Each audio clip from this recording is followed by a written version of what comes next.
Hey guys, what is up? Array Mage here, doing another gameplay commentary. This is some Halo 4 gameplay. It was a 25 kill gameplay. I can't even remember what map this was on. I can't remember the name. I haven't played Halo and Halo 4 in a while, but I know I should remember this map name, but I do have a good time here. Every time I've played, I've had a good time on this map. Today I want to talk about something that, you know, it affects anybody that really plays video games a lot. And at some point in time, it does affect you. But how franchises change over time, you know, from when you buy the first game, and if it's, like, say, a trilogy or whatever, by the time you get to the third game, the franchise looks much more different. It's much more different than the way it started out. Rarely does a game, I would say rarely does a game ever really expand and, you know, I guess improve upon the flaws. They almost change differently as they go on, in some way, shape, or form, for whatever reason. And not just in, say, a trilogy, but, you know, in a long-running franchise, like, say, Call of Duty, Halo, whatever. But let's go ahead and talk about one thing I've noticed with any game. Halo 4, for example, and Gears of War, at least when you got to Judgment, and you could, they're affected in different ways by other games. But casualization. You see this in games now with any franchise, and you could also throw World of Tanks 360 in there if you compare it to, say, the PC version. But part of it is the clientele, you know, on consoles are going to be, I wouldn't say they're dumber. I mean, I'm going to be generous here, obviously. But you're just not dealing with as an affluent clientele that you would be getting on the PC. And I'm no PC elitist, but you are getting a smarter kind of person or a player dealing with a PC compared to, say, a console player. I mean, how many little 5-year-olds are going to be able to set up a PC? Anyways, but the casualization of games, and this isn't just PC versus console, it is just different franchises and how they have to deal with one another. For example, looking at Halo 4, if you were to compare Halo 4 to Halo 3, you're going to see some differences that are obvious. And in particular, the differences in Halo 4 and the changes that were made were to compete with other games such as Call of Duty. And some have looked at Halo 4 and said, well, it was casualized in order to compete with Call of Duty. And, for example, the sprint button, that was something that was not there in previous Halos. The controller layout's a little bit different. I guess they made it a little bit easier. Now, I don't know how that plays with Halo fans, but I was talking, I was talking with a friend a while back, and he was talking about, you know, you didn't have sprint in Halo 3. You didn't have that in Halo 2 or any of the other Halo games. It just wasn't there. And that was something that was just added in, I guess, to familiarize, I guess, Call of Duty players. You also had in the loadout screen or loadout option, there were things that were very Call of Duty-ish, like you could reload faster. Now, I don't know if that's something you've seen in previous Halos, like you had extra shielding, that kind of stuff. Another thing, another game, another example would be Gears of War. You know, you go from Gears 1, Gears 2, and Gears 3, they're roughly the same. I mean, there is a steep learning curve, but they throw in certain things that just sort of, I guess they make it easier to pick up. I mean, Gears 1, I mean, the movement was more constrained. You kind of, there was more involved, and of course, you didn't have as many weapons.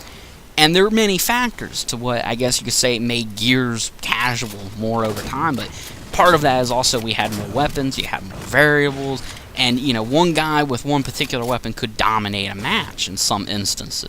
And, of course, you know, people are going to find loopholes in a game. They're not exactly going to be fucking moving around all the time. Some guys are going to camp, they're going to take advantage of right-hand advantage, they're going to take advantage of stopping power, and that's another thing that was introduced in Gears that you could argue didn't really make it more competitive, just made it more casual, where people that, say, for instance, in another game like Call of Duty where rifles are more dominant, probably had no problem and were much more accustomed to picking up on any of the assault rifles like the Lancer or the Hammer Burst or the Retro Lancer, and they'd set up shop and get map control, and they would cross you. And because of the stopping power, you were restricted in your movement. And that was a thing that I thought made Gears 3 at least took some of the skill out of it. Now, comparing it to Gears 1 and 2, I mean, rifles, they were dominant, they definitely could hurt you, but on their own, they weren't. I mean, you had to have a teammate rushing, and you had to be crossing with a rifle. I mean, that's how rifles were effective in Gears 1 and 2. And that's how it worked. And that was some of the skill. But in Gears 3, you could stand on your own with a rifle. And at one point in Judgment, you really could stand on your own with a rifle.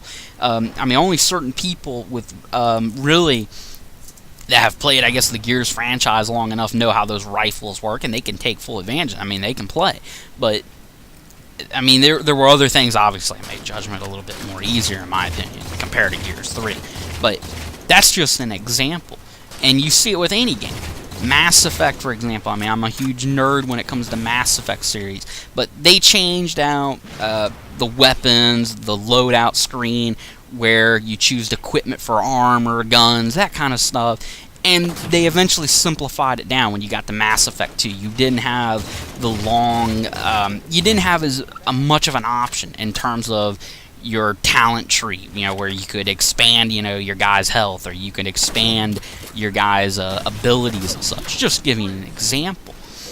And of course, they really cut down on the options for weapons. They really cut down. There was really no customization in that game, just to give you an example. And then you go to Mass Effect 3. They really expand. They went back to what worked.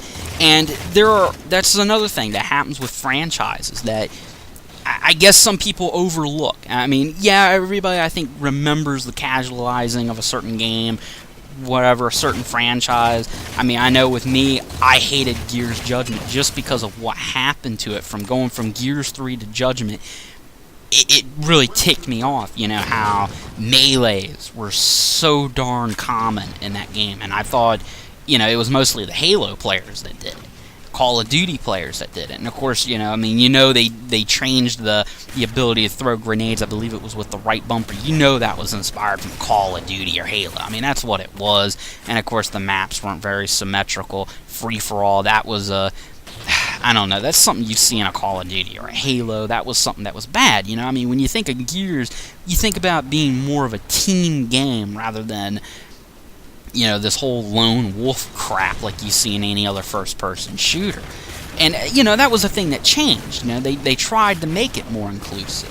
But sometimes there are changes in a game that are almost necessary, and we take it for granted, you know, as someone that's really into any gamer. You know, we take it for granted. And I'll give you a good example. If you look at Gears 1 going into Judgment, again, that example again, the movement improved. You know, half the shit you pulled off in Gears 3 or in Judgment, wall bouncing, strafing, you have to keep in mind, the movement in Gears 1, while it is still very unique compared to any other game out there right now, you couldn't pull off some of the stuff you got in Gears 3. I mean, you could not roadie strafe nowhere near as quickly. I can't even remember how you could roadie strafe in Judgment, or not in Judgment, but in Gears 1. I think it was a little bit more restricted how quickly you could go into a roadie run compared to Gears 3 and Judgment. But you could go from wall to wall, and you can cancel out of it. You didn't see that in Gears 1. You had to commit to that wall, and that's what made as you went through the Gears franchise, it did get better in terms of that area. It was a necessary change. It made the game better. Another thing, competition. It's good. I mean, you look at Madden. You know, you talk to anybody that plays Madden, and I've played a few of the games in the past few years, and I wouldn't recommend going out and buying one every year because it doesn't change enough. And part of that is the EA doesn't have any competition. I mean, who the fuck competes with them? NFL 2K or 2K football? You know, they don't fucking... It's just hard. They have no competition. They have no incentive to make the game better. And it's good. You know, that's what you need out of a franchise. You actually need competition. It's good. It makes a game better over time. Makes a franchise better over time. Alright. this gameplay is actually coming to an end, guys. Quick little channel update. My next comm will be my next video is going to be a live comm, so that'll be a World of Tanks live comm. I'll be doing that with my buddy S Jet Lags. So I will catch you guys later. Peace out.